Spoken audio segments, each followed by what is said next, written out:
Okay, let's go. So next thing we're gonna do is we now need to actually blit and put the arrows on screen.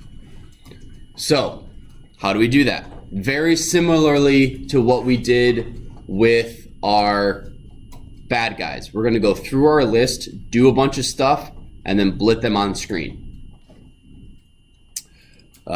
So let's start with actually putting them on the screen. So we got to go through all of this. So right after we blit our player, we're going to go through our list of arrows. So we're going to go for bullet in arrows. So bullet is now the individual arrow in the list.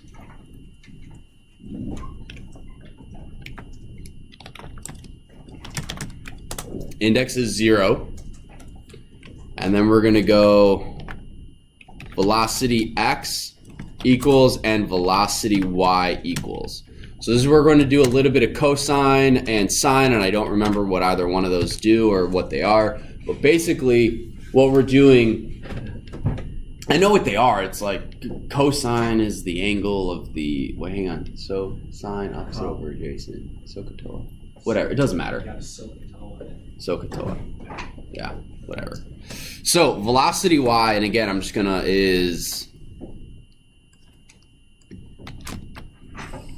there we go. Math, right? Because we've imported math. You guys should have math imported already because we got to do arctangent.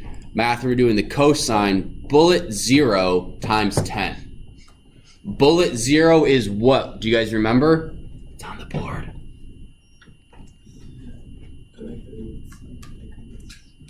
Starts with an A. It's not angel, but angle. Angle. There you go. This is the angle. So we're doing the cosine of the angle times 10. This is the horizontal speed of arrow. So again, if you want a power up that changes the speed of the arrow, instead of having this be 10, this would be a variable. And elsewhere in your code, you would change the variable from 10 to 15 or whatever. And I'm going to copy this whole line, copy, paste, change that to sine, verifying it's correct. And this is the vertical speed of the arrow. Does that make sense? Okay. Tracking with anyone have questions? Is this like a reload time by any chance? No. There is no reload time. You can totally put in a reload time. Like you can only shoot every second. That's something pretty easily done. You just have a timer that starts at 0, right? And every time you click, the timer goes back to 0, and you can only blitz something if that variable is over, say, 100. And you have, just like we have the bad timer going down each and every cycle, you have something going up. So every 100 cycles you can shoot, which would equate to 2.5 seconds, or every 30 cycles, which give or take would be a second, you have shoot or reload timer equal 1, and then you have down here if event.type equal that, and reload is greater than 30, you can actually do this. That makes sense? Okay. And then once you click it in here, you would need to have your reload equal 0 again.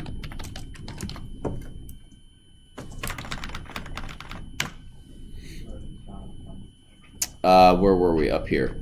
So then what we're doing, so bullet bracket 1 equals, and bullet,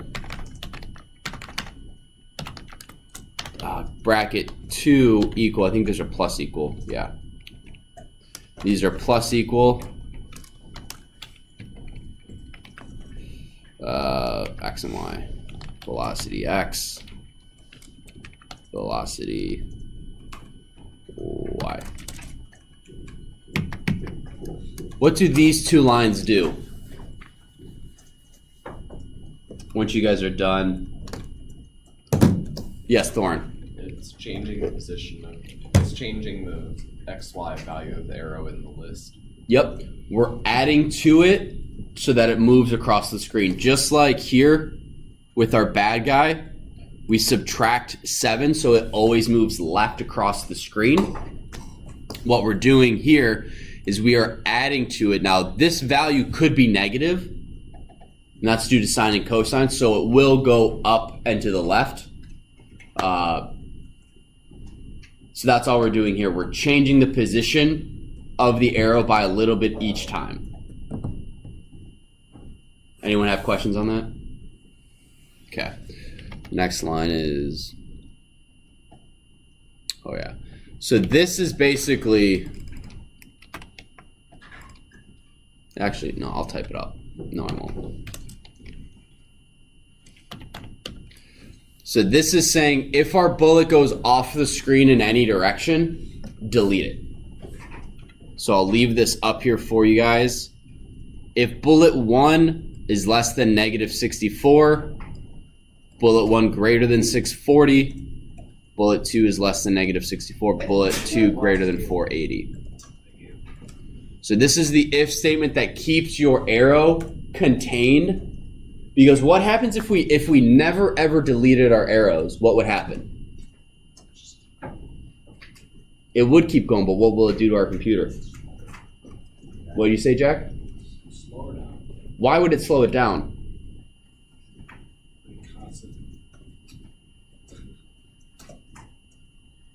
It would. It just would? Keep track of it, yeah. It has to keep track of it. But something is happening that it's keeping track of. It's keeping track of the arrows, yes, but what is the arrow? What is arrows? That's the thing. No. If we never delete things from a list, the list will become bigger and bigger and bigger and bigger and bigger and bigger and bigger and bigger and bigger and bigger and bigger and bigger and bigger. And then this line, this section of code, if we have 1,000 arrows, it's going to take longer to cycle through this code. So everything slows down the more arrows you have. So what you want to do is as soon as it's off the screen, we don't care about that arrow. It's no longer in the game. We want to delete it. Does that make sense? So if you never deleted anything in your game, and this is why in video games, they don't spawn bad guys until you're near them. Like in big open world games, they don't spawn people into existence until you're within, 100 meters of them. And there's this guy, I can't remember his name on YouTube, but he goes through games, and he did one about Resident Evil 2. And in Resident Evil 2, the remake, there's a bad guy called like Mr. X or something that follows you. He pops out of nowhere and follows you, and this guy said, I wonder if he spawns randomly in existence when you're near him, or does he actually walk around?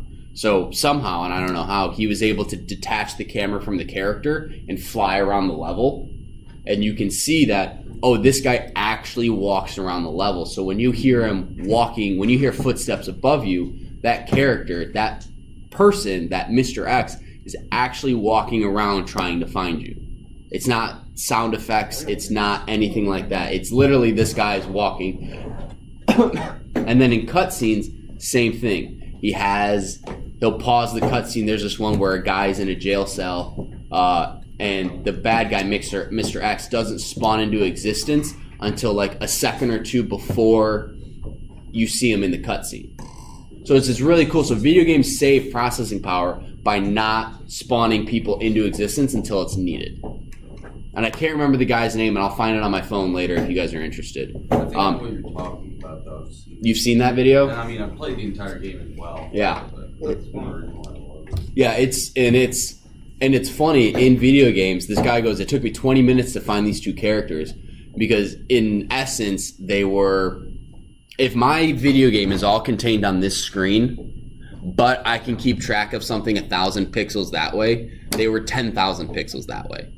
And what this guy does, flies in the game and sees that they're over there. So it took him 20 minutes to find them because they weren't located in the actual level. They were located like 1,000 feet above everything. And they get spawned from here. They're just frozen. They're not doing anything. They're spawned in. They're teleported into the cutscene, and then they disappear. Yeah, I know I can't remember if this is the guy you're talking about, but this guy also does that for like Bloodborne, Dark Souls, and games like that. Yeah. It just detaches the cameras. Yeah, that's exactly what I'm talking about. It's probably the same guy.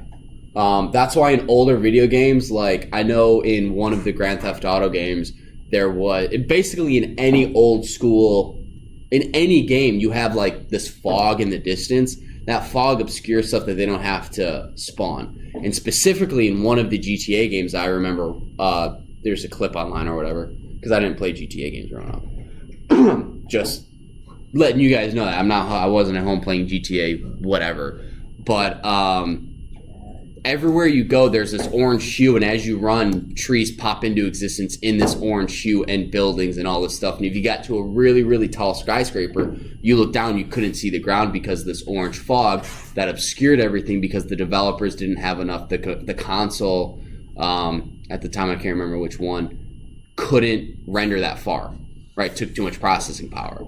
Now you have games like Red Dead Redemption 2, and it's just gorgeous, and it renders the mountains 5 miles away. There's no people there, but the landscape is there.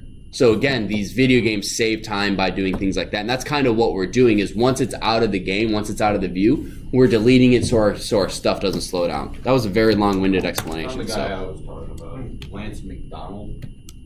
I have no idea. It's not him, I can tell you that. But I forget. He also restores like previous alpha versions. And Oh, cool. content. Cool. It takes forever for him to upload a video, of course, because that's pretty hard. But Yeah.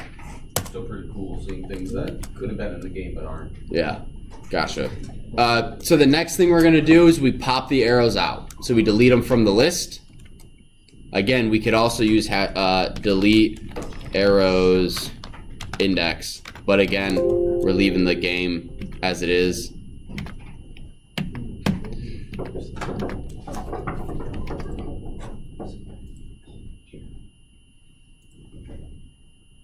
I can't remember. We screened up Blit. Do we need this? I think we do. Yes. What is index? Index is so it keeps track of the arrow, because if I shoot my first arrow and it keeps going, and then I turn and I shoot my second arrow and that immediately goes off screen, I don't want it to delete my first arrow. I want to keep track that my second arrow is the one that went off screen. Okay. Delete that one and allow my first arrow to continue till either it hits something or it goes off screen. So the next thing is we need another for loop, so we're having a loop in a loop. And we're going to do for projectile in, is it in arrows? Yeah, in arrows. And this is where we actually rotate the image and blit it.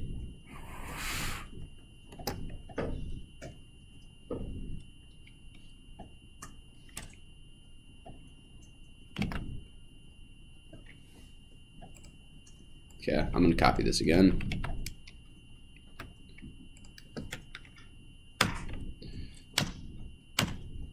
So for you guys, this line right here needs to be equal with this screen dot blit. The reason I don't have it like that is because I want you guys to be able to see the whole line of code. So arrow 1, we're recreating, just like we did with our player, we're rotating our image. So we can't just have arrow be the image, because then we will be rewriting our base image. Does that make sense? We would rewrite our base image of our arrow as the rotated one, and that will screw up. Basically, every arrow would have the orientation of the previous arrow, I think. So pygame.transform.rotate, and then this is the image that we're rotating, arrow, and this is by how much we're rotating it. Exact same code minus we're rotating the a bullet, not or the arrow, not the bad guy, by the same amount.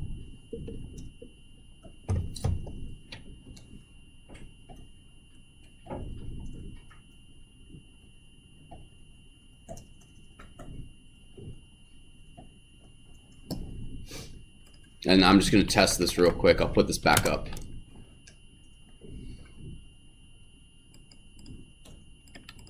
So when you get that, this is what your game should do. And as you can tell, as I shoot more arrows, my game slows down, and as they get deleted, it speeds back up. Yes, Thorn. Do we need to have a line that changes the index?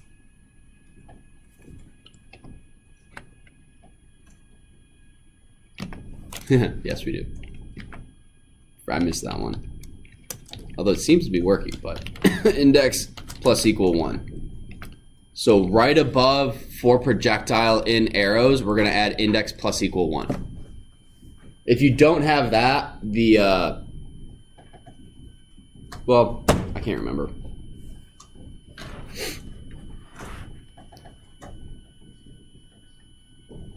Does everyone have this arrow line?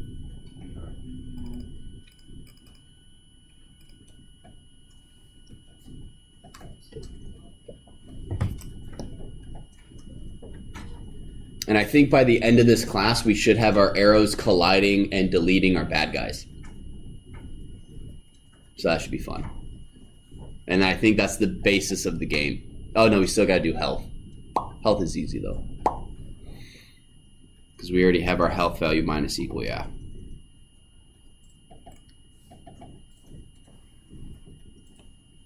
Alright, I guess I'll pause the video.